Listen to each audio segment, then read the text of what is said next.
আসন্ন জাতীয় সংসদ নির্বাচন ও গণভোটের প্রস্তুতি হিসেবে পানছড়ি ব্যাটালিয়ন ৩ বিজিবি পানছড়ি ও দীঘিনালা উপজেলায় নিরাপত্তা জোরদার করেছে। ২১.৮ কিলোমিটার সীমান্ত এলাকা, ২৫টি পানছড়ি এবং একটি দীঘিনালার ভোট কেন্দ্রে নিরাপত্তা নিশ্চিত করতে ৬ প্লাটুন বিজিবি মোতায়েন করা হয়েছে। পানছড়ি ব্যাটালিয়ন ৩ বিজিবি এর আয়োজিত এক মিডিয়া ব্রিফিংয়ে একথা জানানো হয়। দুর্গম এলাকায় হেলি সাপোর্টেড ভোট কেন্দ্র সার্বক্ষণিক নিরাপত্তা রাখা হয়েছে।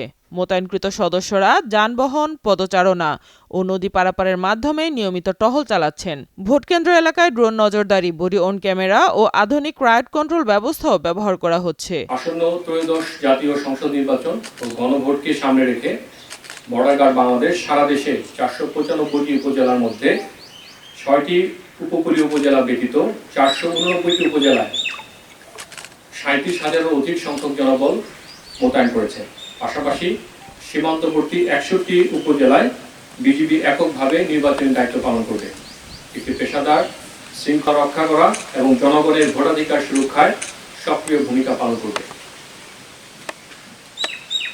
পানছড়ি ব্যাটালিয়নের দায়িত্বপূর্ণ ২১.৮ কিলোমিটার সীমান্তের সুরক্ষা, ২টি চেকপোস্ট স্থাপন করা হয়েছে বিশেষ নজরদারি ও তল্লাশি কার্যক্রম পরিচালনার জন্য।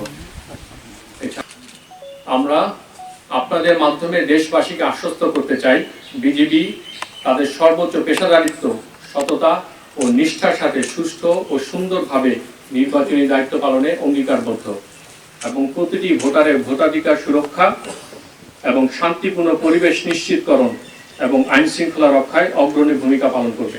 লোগাং ও গিলাতলী অঞ্চলে চেকপোস্ট স্থাপন করে তল্লাশি কার্যক্রম জোরদার হয়েছে।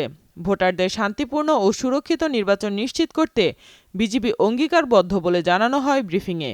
সাইমা আক্তার, নয়াদিগন্ত।